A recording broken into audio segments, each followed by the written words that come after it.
지금 또다시 한 프로젝트가 학계를 뒤흔들었습니다. MIT 언어학 교수가 한국 유학생의 타자 속도에 충격받는 상황이 포착됐는데요. 특히 사전 가설과 맞지 않는 이 데이터로 교수의 연구 방향이 언어학계와 인지심리학계 사이에 새로운 논의가 일어나는 상황입니다. 학술 커뮤니티에서는 이 연구가 확산된 이후 한글에 대한 관심이 늘어나고 세계 각국 학자들 사이에서도 문자 체계에 대한 새로운 시각이 생겨나기 시작했습니다. 이 연구는 많은 인용 지수를 기록했고 한글의 과학적 우수성이 밝혀졌음에도 일부 학자들은 여전히 기존 이론보다 새로운 관점을 받아들이기 어려워하고 있습니다. 언어학계는 한글의 가치를 알리려 노력했지만 기존에 정립된 이론을 바꾸기는 쉽지 않았고 그로 인해 일부 학문적 갈등이 남게 되었죠. 그때 한 미국 교수의 의미 있는 질문이 많은 사람들에게 생각할 거리를 주었습니다. 문자는 기술인가 아니면 사람을 위한 도구인가? 이 질문은 단순한 의문을 넘어 학계 전반에 영향을 미쳤고 이후 편견을 넘어 한글의 진가를 인정한 그의 여정은 학문적 호기심과 문화적 이해 사이에서 균형을 찾아가는 의미 있는 사례가 된 이야기, 지금 바로 보러 가시죠. 미국 매사추세츠 공과대학교 언어 인지실험실. 저는 피실험자들의 반응 속도를 측정하는 화면을 들여다보고 있었습니다. 오늘은 타국 학생들을 대상으로 시각인식 타자 반응 속도 실험을 진행하는 날이었죠. 이 실험은 각기 다른 문자 시스템을 사용하는 사람들의 뇌가 어떻게 정보를 처리하는지를 연구하는 중요한 프로젝트였습니다. 교수님, 세 번째 그룹 데이터가 들어왔습니다. 연구 조교인 제니퍼가 태블릿을 건네자 저는 무심코 자료를 훑어보다가 갑자기 표정이 굳었습니다. 한국에서 온 유학생 3명의 데이터만 다른 참가자들에 비해 지나치게 빠르고 정확했기 때문입니다. 제니퍼, 이거 기계 오류 아닌가요? 한국 학생들의 결과값이 너무 비정상적으로 높네요. 저는 속으로 어떤 요인이 작용했는지 궁금했습니다. 혹시 이들이 미리 실험 내용을 알고 연습했을까? 아니면 실험 기기에 문제가 있을까? 저는 다시 시험해보기로 결정했습니다. 오늘 오후에 한국 학생들을 다시 한번 테스트해볼까요? 혹시 기계 오류일 수도 있으니까요.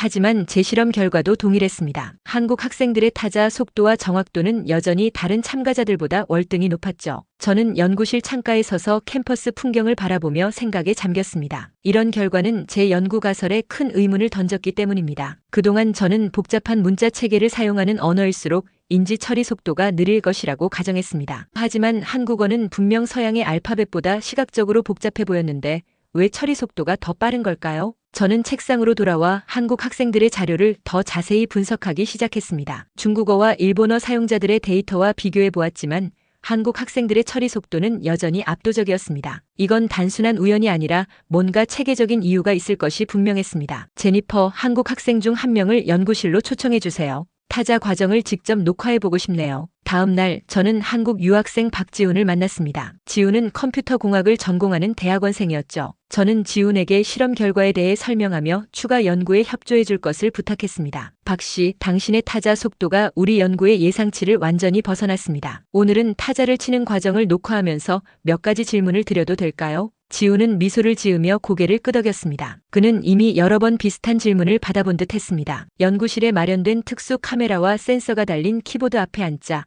지훈의 얼굴에 호기심이 번졌습니다. 저는 그에게 평소처럼 자연스럽게 타자를 치라고 지시한 후 모니터링 시스템을 작동시켰습니다. 간단한 영어 문장부터 시작해보세요. 그리고 나서 같은 내용을 한국어로 입력해 주시면 좋겠네요. 지훈이 키보드를 두드리기 시작하자 저는 그의 손가락 움직임뿐만 아니라 눈의 움직임, 얼굴 근육의 미세한 변화까지 주의 깊게 관찰했습니다. 무언가 특별한 패턴이 있을 것이라 확신했지만 아직은 그것이 무엇인지 정확히 파악할 수 없었습니다. 실험이 끝나고 지훈이 연구실을 나간 후 저는 녹화된 영상을 느린 속도로 여러 번 반복해서 시청했습니다. 영상을 볼수록 더 많은 의문이 생겼습니다. 이 수수께끼를 풀기 위해서는 한국어와 한글에 대해 더 깊이 이해할 필요가 있었습니다. 저는 인터넷 검색을 시작했고 곧 한국어 학습 사이트들을 찾아보기 시작했습니다. 이것이 제가 예상치 못했던 학문적 여정의 시작이었습니다. 카메라가 지훈의 손가락 움직임을 포착하기 시작했습니다. 저는 화면 한쪽에서 타자 속도를 측정하는 그래프를 주시하며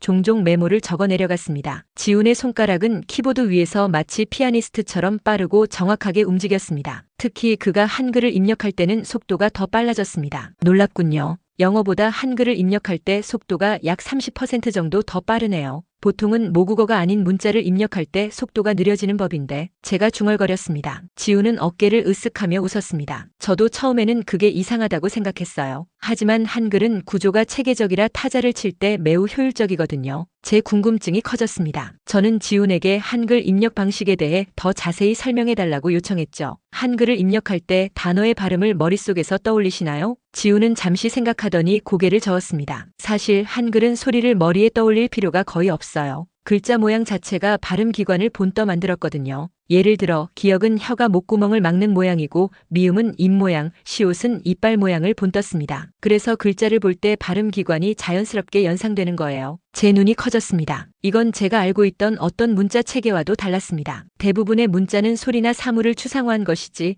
발음 기관을 직접 시각화한 경우는 드물었기 때문입니다. 그럼 한글의 각 자모는 어떻게 조합되나요? 지우는 메모장을 열어 간단한 예시를 보여주었습니다. 한글은 자음과 모음을 조합해서 하나의 글자를 만듭니다. 예를 들어가는 기역과 아의 조합이죠. 이렇게 모든 글자가 규칙적으로 만들어집니다. 저는 점점 더 흥미로워졌습니다. 한글의 이러한 체계적인 구조가 빠른 타자, 속도와 어떤 관련이 있는지 궁금했습니다. 저는 지훈에게 더 많은 질문을 던졌고 저희 대화는 예상보다 훨씬 오래 이어졌습니다. 실험이 끝난 후 저는 연구실에 홀로 남아 자료를 정리했습니다. 지훈의 타자 영상을 느린 속도로 반복해서 보며 그의 손가락 움직임 패턴을 분석했습니다. 특히 눈에 띄는 것은 지훈이 한글을 입력할 때 거의 고민하지 않는다는 점이었습니다. 마치 자동 반사 작용처럼 자연스럽게 타자를 쳤죠. 신기하군. 저는 창밖으로 보이는 캠퍼스의 가을 풍경을 멍하니 바라보며 생각에 잠겼습니다. 제 연구는 이제 예상치 못한 방향으로 흘러가고 있었습니다. 밤이 깊어갈수록 저는 더 많은 의문에 사로잡혔습니다. 문자 체계가 실제로 인지 과정에 이렇게 큰 영향을 미칠 수 있다면 그것은 언어학과 인지심리학의 기존 이론에 중대한 도전이 될 수 있었습니다. 저는 한글에 대해 더 알아보기로 결심했습니다. 다음 날 아침 저는 도서관에서 한글과 관련된 모든 자료를 찾아보았습니다. 놀랍게도 서양 학계에서는 한글에 대한 심층적인 연구가 많지 않았습니다. 대부분의 자료는 역사적 배경이나 기본적인 문법에 관한 것이었죠. 저는 더 깊이 들어가고 싶었습니다. 저는 지훈에게 전화를 걸어 더 많은 한국 학생들을 소개해 줄 수 있는지 물었습니다. 그리고 그에게 한글에 관한 더 전문적인 자료를 추천해 달라고 요청했습니다. 지훈은 기꺼이 도와주겠다고 했고 몇 시간 후 이메일로 여러 자료의 링크를 보내왔습니다. 모리슨 교수님, 이 자료들이 도움이 되길 바랍니다. 특히 훈민정음 해례본은 한글 창제의 원리를 상세히 설명하고 있어요.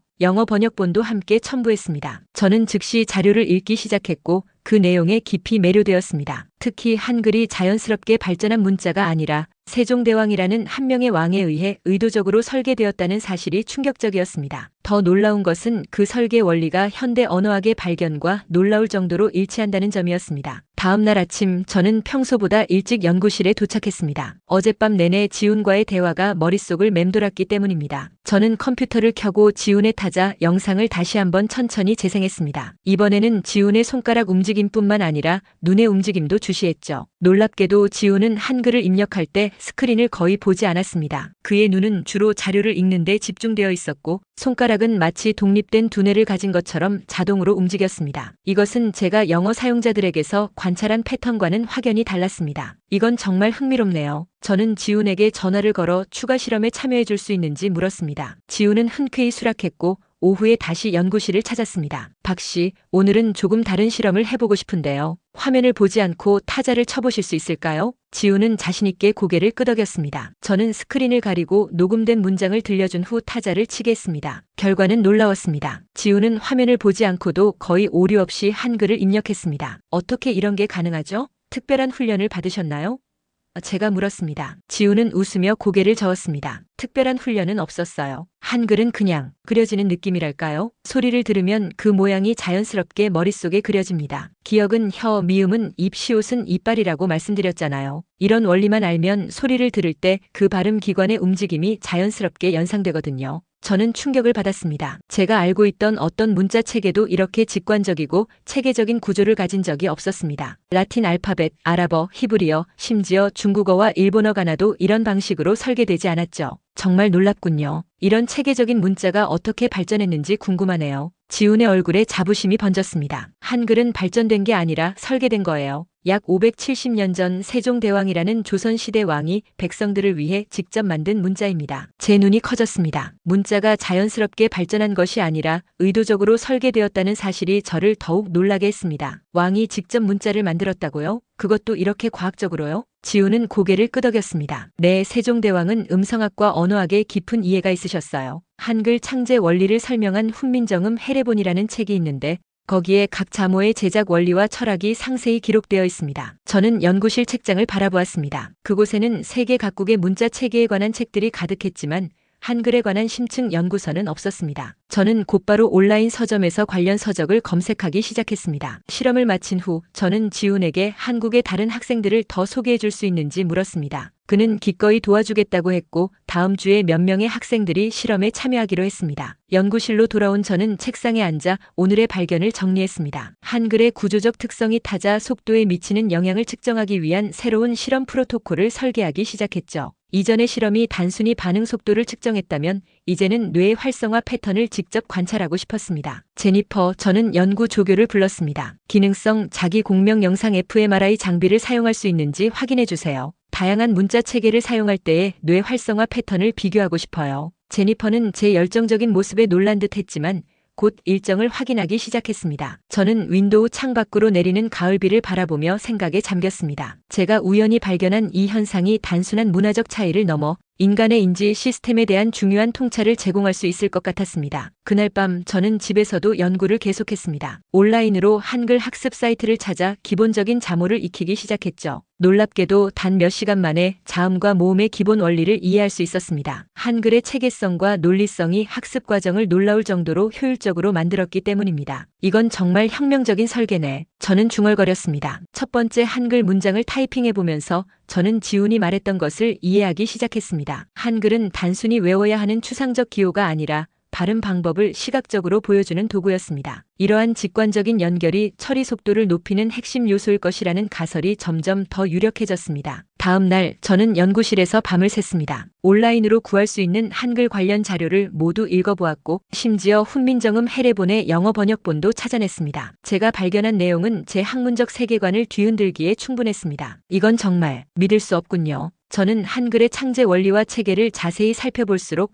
더 깊은 감탄에 빠졌습니다. 한글은 단순히 소리를 표기하는 도구가 아니라 인간의 발음 기관과 음성학적 원리를 시각적으로 구현한 완벽한 시스템이었습니다. 더군다나 이것이 15세기에 만들어졌다는 사실은 더욱 놀라웠죠. 제니퍼, 오늘 일정을 모두 취소해주세요. 그리고 한국 학생들을 더 모집해주세요. 새로운 실험을 설계하고 싶습니다. 저는 한글을 직접 배워보기로 결심했습니다. 지훈에게 기초적인 한글 학습 자료를 추천해달라고 부탁했고 온라인 한국어 강좌에도 등록했습니다. 놀랍게도 저는 단 30분 만에 모든 자모의 기본 원리를 이해했습니다. 라틴 알파벳이 26개의 무작위적인 기호라면 한글은 20개의 체계적이고 논리적인 블록이었기 때문입니다. 이건 마치 퍼즐 조각 같네요. 모든 것이 완벽하게 맞아떨어져요. 저는 간단한 한글 단어를 타이핑해보기 시작했습니다. 처음에는 서툴렀지만 2시간 정도 연습하자 기본적인 단어를 입력하는데 어려움이 없었습니다. 저는 자신의 진전 속도에 놀랐습니다. 박씨, 제가 지금 한글을 입력하는 방법을 배우고 있는데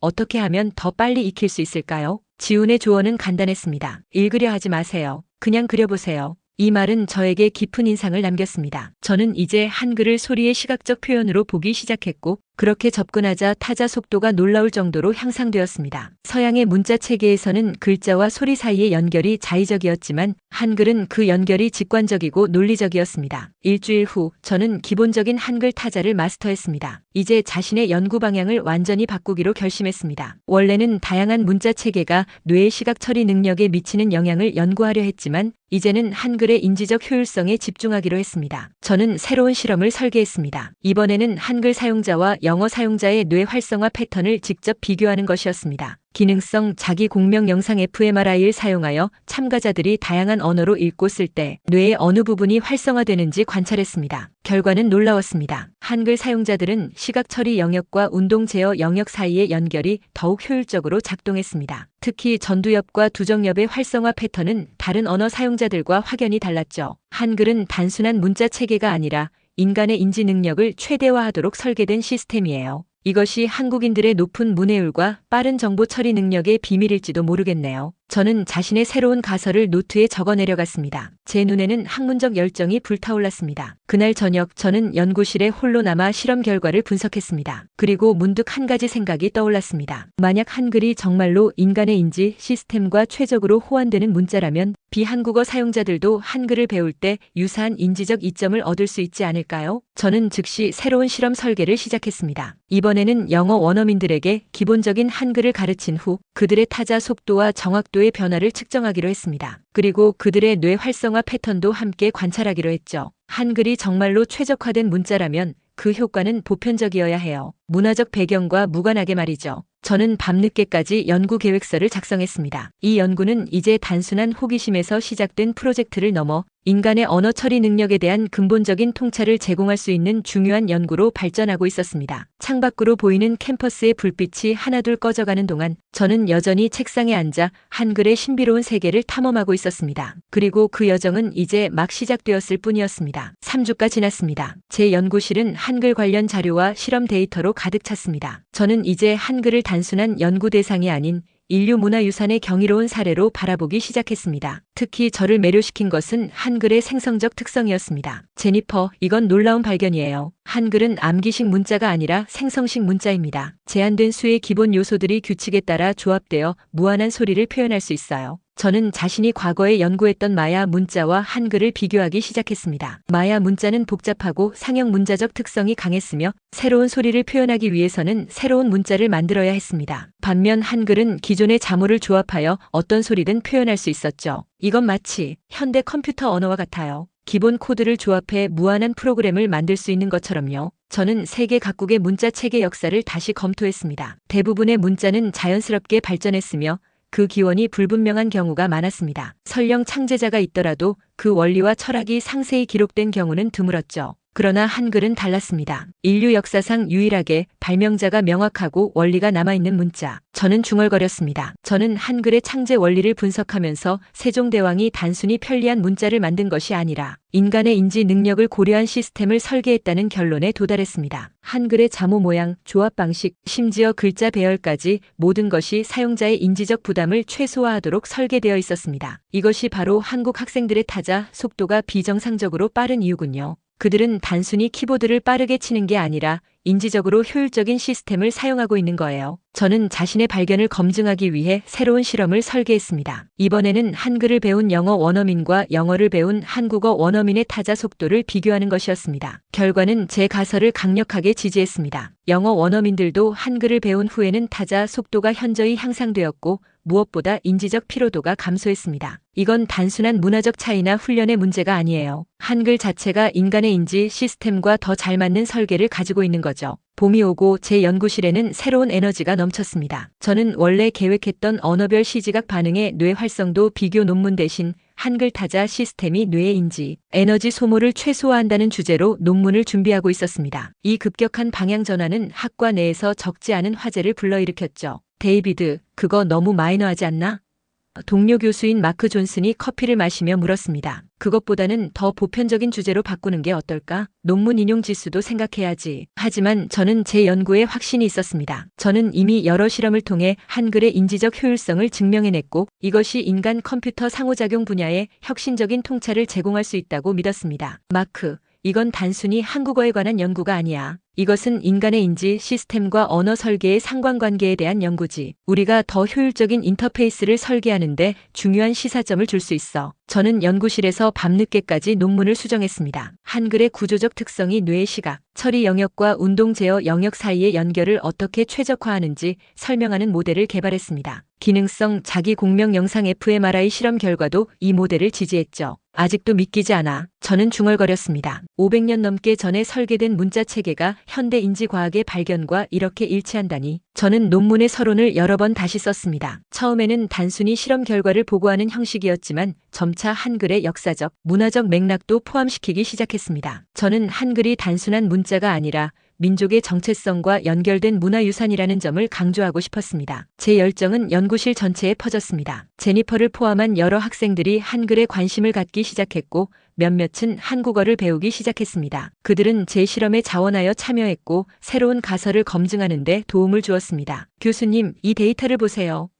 제니퍼가 흥분된 목소리로 말했습니다. 한글을 배운 지 2주 된 참가자들도 이미 타자 속도가 15% 향상되었어요. 이건 단순한 연습 효과를 넘어서는 수치입니다. 저는 미소를 지었습니다. 제 연구는 이제 확고한 과학적 기반을 갖추게 되었습니다. 저는 곧 발견을 세계 언어학 학회에서 발표할 계획이었고 이미 몇몇 저명한 학술지에서 논문 출판을 제안받기도 했습니다. 어느 날 오후 저는 지훈으로부터 작은 선물을 받았습니다. 그것은 훈민정음 해례본의 미니어처였습니다. 비록 복제품이었지만 그 안에는 세종대왕이 한글 창제의 원리를 설명하는 귀중한 내용이 담겨 있었습니다. 저는 작은 책자를 조심스럽게 펼쳐보았습니다. 비록 한글을 공부한 지 몇 주밖에 되지 않았지만 놀랍게도 몇몇 단어들은 알아볼 수 있었습니다. 나라의 말이 중국과 달라 라는 구절로 시작되는 서문이 눈에 들어왔습니다. 저는 그 부분을 영어로 번역된 자료에서 본 적이 있었죠. 나라에 글이 없어 백성이 말하고자 해도 제 뜻을 펴지 못한다는 구절에 제 시선이 오래 머물렀습니다. 이 한 문장이 제 마음을 깊이 움직였습니다. 문자의 목적이 단순히 정보 전달이 아니라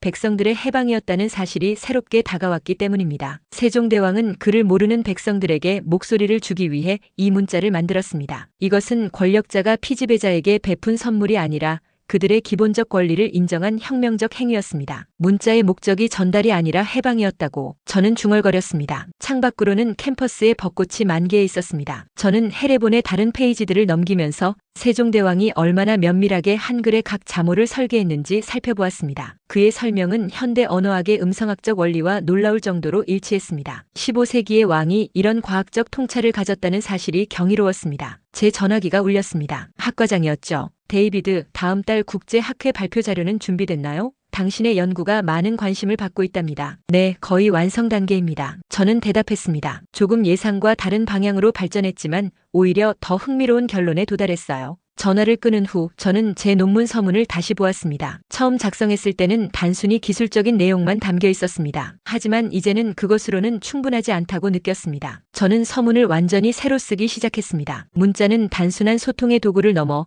인간의 생각을 해방시키는 도구이다. 세종대왕이 창제한 한글은 단순히 소리를 표기하는 시스템이 아니라 모든 이에게 지식과 표현의 자유를 부여하기 위한 혁명적 발명이었다. 저는 밤늦게까지 글을 써내려갔습니다. 이제 제 연구는 단순한 인지과학 논문을 넘어 문자와 민주주의, 지식의 평등한 접근성에 관한 깊은 성찰로 발전하고 있었습니다. 지훈이 선물한 작은 책자가 제 학문적 여정에 새로운 차원을 더해준 것입니다. 국제언어학회 발표 당일 강당은 전 세계에서 모인 언어학자들로 가득 찼습니다. 저는 무대 뒤에서 마지막으로 발표 자료를 점검하며 깊은 숨을 들이마셨습니다. 이번 발표는 제 학문적 경력에서 가장 중요한 순간 중 하나였습니다. 모리슨 교수님, 5분 후에 시작합니다. 학회 스태프가 알려주었습니다. 제 발표는 한글의 인지적 효율성 문자 설계와 뇌 활성화 패턴의 상관관계라는 제목이었습니다. 그동안의 연구 결과를 압축해 40분간 발표할 예정이었죠. 특히 마지막 슬라이드에는 특별한 것을 준비했습니다. 여러분, 오늘 매사추세츠 공과대학의 데이비드 모리슨 교수를 모시게 되어 기쁩니다. 그는 언어인지 분야의 권위자로서 사회자의 소개가 끝나고 저는 무대에 올랐습니다. 청중들의 얼굴에는 호기심이 가득했습니다. 저는 한국 학생들의 비정상적인 타자 속도에서 시작된 제 연구 여정을 차분히 설명하기 시작했습니다. 언어학자로서 우리는 종종 우리가 이미 알고 있다고 생각하는 것들에 대해 의문을 제기하지 않습니다. 문자는 단순히 소리를 기록하는 도구라고 생각하죠. 하지만 오늘 저는 여러분에게 그 이상의 가능성을 보여드리고 싶습니다. 발표가 진행되면서 청중들의 표정이 점점 집중되었습니다. 제가 한글의 구조적 특성과 인지적 효율성에 대한 데이터를 보여줄 때마다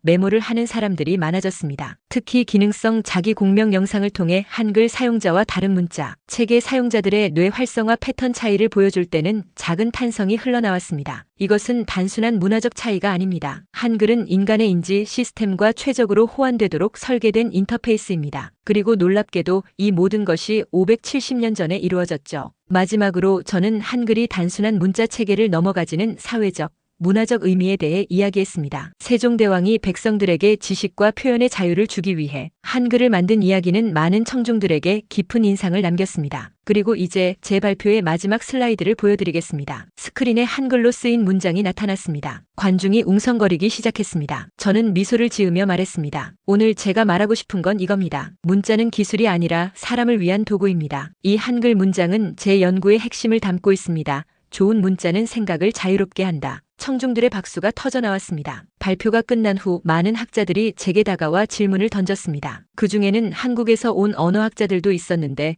그들의 눈에는 자랑스러움과 감사의 마음이 담겨 있었습니다. 모리슨 교수님, 우리 한글의 가치를 세계에 알려주셔서 감사합니다. 저희도 미처 깨닫지 못했던 부분을 연구해 주셨네요. 그날 밤 호텔방으로 돌아온 저는 창가에 앉아 도시의 불빛을 바라보았습니다. 책상 위에는 제가 연습하던 한글 메모장이 놓여 있었습니다. 저는 천천히 펜을 들어 한글로 한 문장을 적었습니다. 새로운 문자를 배우는 것은 새로운 세계를 여는 것이다. 한 명의 한국 학생의 타자 속도에서 시작된 이 여정은 이제 제 학문적 삶의 새로운 방향이 되었습니다. 그리고 그것은 단순한 연구를 넘어 문화와 지식의 경계를 허무는 다리가 되었습니다.